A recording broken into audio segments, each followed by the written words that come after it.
Thank you, Mr. Chairman. Welcome to each of you. Mr. Stillwell, a few months ago, Deputy Secretary Began testified before this committee, and we talked about reviewing the Obama administration's 2015 guidelines for diplomatic relations with Taiwan, which prohibit our Taiwanese partners from displaying their flags and insignia. As you know, I filed legislation to change those guidelines. But as I've emphasized, the State Department doesn't need that legislation to pass to change the Obama guidelines. The administration could make those changes right now. Deputy Secretary Began said he wasn't familiar with the issue when he testified before this committee, and as you know, in written follow-up, he stated that changing the guidelines would be in tension with the Taiwan Relations Act. That is a curious statutory interpretation and an odd position for the State Department to take. As far as I can see, there's nothing in the TRA that requires these guidelines. Rather, it is a policy decision to be made by the administration. What, in your judgment, in the TRA justifies preventing our Taiwanese allies from displaying their sovereign symbols? Senator, thank you for that question. We've been discussing this concept of strategic ambiguity with respect to Taiwan. And I mentioned earlier the speech we gave at Heritage that helps to clarify those things that need clarification, as you suggest right now, with this particular issue. But one of the issues in the TRA that speaks to this is the decision to leave the question of sovereignty undecided, ambiguous. We will not take a position on sovereignty. This is part of the back and forth between the mainland and Taiwan. What the Taiwan Relations Act and the administration policy wants is for this to be resolved peacefully and through dialogue, not with coercion or use of force. And so the question of sovereignty was decided to be left undecided and to be worked out between the two parties. Are you testifying to this committee that the Taiwan Relations Act mandates the 2015 guidelines? So the guidelines follow from the Taiwan Relations Act, I believe, interpretation. No, they didn't exist prior to 2015, and the reason they were enacted was because in 2015, the Taiwanese raised their flag over the Twin Oaks estate in D.C., and the Chinese government got mad. And the Obama State Department decided to kiss up to China and change the rules and appease them. But prior to 2015, there were no guidelines. Prior to 2015, Taiwanese military officials were allowed to wear military insignia. That didn't magically change. The statute didn't magically change, did it? So the broad sweep of the Taiwan Relations Act did not change. It is the same. And was it in violation of that statute when Taiwanese military officials were wearing military insignia prior to the 2015 guidelines? Senator, I'll simply say that on the question of sovereignty, and these are all related,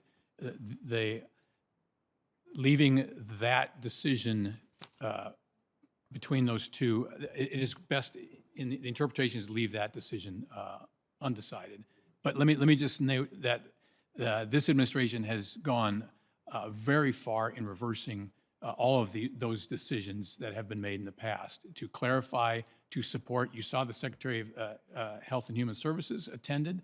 You have a Undersecretary in the State Department in Taiwan right now. So I believe what we are doing is definitely in alignment with your interests as well, is to support Taiwan and to make sure that that they have the ability to resist coercion by the Chinese. So I don't disagree that policy has improved under this administration. It is not surprising to me that these guidelines were issued under the Obama administration and under the leadership of Secretary of State John Kerry.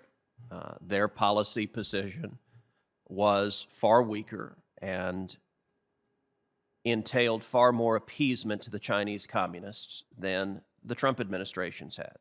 These policy guidelines are utterly inappropriate, in my view, for a Trump administration or for a Department of State led by Mike Pompeo. They are not consistent with the stated policy positions of the principals. It is a matter of discretion. Your argument that the statute mandates it is not a good faith argument. And so I would urge state to revisit this issue because you have the ability to change these guidelines right now. It was the Obama administration that made them up, and it did so at the behest of the Chinese communists. And if you can make them up to make the Chinese communists happy, you can repeal them to make the Chinese communists unhappy. And I get that the Chinese government would be unhappy at repealing them. I view that as a feature, not a bug. Ms. Chung, as you know, there's broad concern over China's predatory investments throughout Latin America, alongside separate but related concerns about how China dominates important industries, including the critical mineral supply chain. I've introduced legislation, the ORE Act, that would onshore the supply chain for such minerals, but of course the concern over China's control is global. In Latin America and beyond, China has specifically sought to dominate the global supply of lithium. They currently control half of the global production of lithium and 60% of the battery production capacity. Argentina, Chile, and Bolivia, known as the Lithium Triangle, has 70% of the world's lithium reserves, and China has been pouring resources into the region.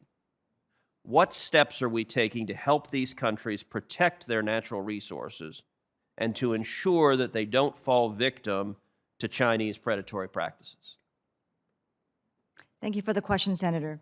As you say, the Lithium Triangle in South America, it's a critical area where Chinese are very heavily interested in maintaining that imports from that area.